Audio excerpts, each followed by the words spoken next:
Brought to you by Sudhakar Gasoline. Digestion का champion, पाचन का किंग, सुधाकर गैसोलीन। भारत के तेल टैंकरों को सेफ पैसेज देने के बदले ईरान ने भारत से फरवरी में पकड़े गए 3 टैंकरों को छोड़ने की मांग की है। रॉयटर्स ने सूत्रों के हवाले से ये जानकारी दी। दरअसल भारत लगातार ईरान से स्ट्रेट ऑफ हॉर्मुज में भारतीय तेल टैंकरों को सुरक्षित रास्ता मिलने पर बातचीत कर रहा है। रिपोर्ट में कहा गया है कि इसी बातचीत के दौरान ईरान ने भारत से ये मांग की है। टैंकरों की रिहाई के अलावा तेहरान ने भारत से कुछ दवाइयों और मेडिकल उपकरणों की सप्लाई की भी मांग की है। दरअसल भारत ने फरवरी में अपनी समुद्री सीमा के पास 3 टैंकरों को जब्त किया था। इन पर आरोप था कि ये जहाज अपनी पहचान छिपाकर समुद्र में अवैध रूप से तेल और बिटुमेन ट्रांसफर कर रहे थे। जिन टैंकरों को पकड़ा गया था उनका नाम एसफॉल्ट स्टार, अल जावजिया और स्टेलर रूबी है। ये अभी मुंबई के पास खड़े हैं। स्टेलर रूबी ईरानी झंडे वाला जहाज है, जबकि बाकी 2 जहाज निकारागुआ और माली के झंडे के तहत रजिस्टर्ड हैं। इन मामलों में इंडियन कोस्ट गार्ड ने 15 फरवरी को शिकायत भी दर्ज कराई थी।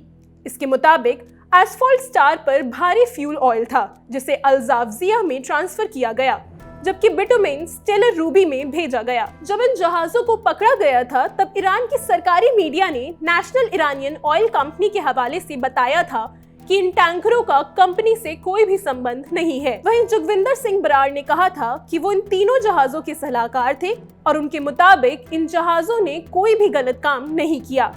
बराड़ वही शख्स हैं जिन पर अमेरिका आरोप लगाता है कि वो ईरानी तेल ढोने वाले जहाजों के नेटवर्क से जुड़े हुए हैं। इसी मुद्दे पर ईरान के राजदूत ने 16 मार्च को नई दिल्ली में भारतीय विदेश मंत्रालय के अधिकारियों से मुलाकात भी की। हाल ही में ईरान ने 2 भारतीय एलपीजी टैंकरों को स्ट्रेट ऑफ हॉर्मुज से गुजरने की इजाजत दी थी। इनमें से एक जहाज शिवालिक आज भारत पहुंच भी गया है, जबकि दूसरा 17 मार्च यानी कल गुजरात के मुंद्रा पोर्ट पर पहुंचेगा। लेकिन ईरान में युद्ध शुरू होने के बाद से इस रास्ते पर जहाजों की आवाजाही लगभग रुक गई है। भारत के विदेश मंत्रालय के प्रवक्ता रणधीर जायसवाल ने कहा कि दोनों देशों के बीच लगातार बातचीत हो रही है, लेकिन किसी तरह का लेन देन नहीं हो रहा है।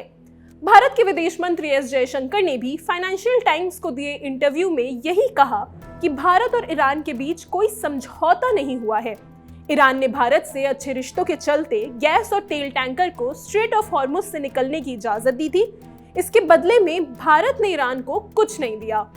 विदेश मंत्रालय के मुताबिक अभी भी हॉर्मुज की खाड़ी में 22 भारतीय झंडे वाले जहाज और 611 भारतीय नाविक मौजूद हैं। इनमें से 6 जहाज एलपीजी से भरे हुए हैं और भारत चाहता है कि उन्हें जल्दी सुरक्षित रास्ता मिल जाए। दरअसल भारत की रसोई गैस का लगभग 90% आयात खाड़ी देशों से होता है।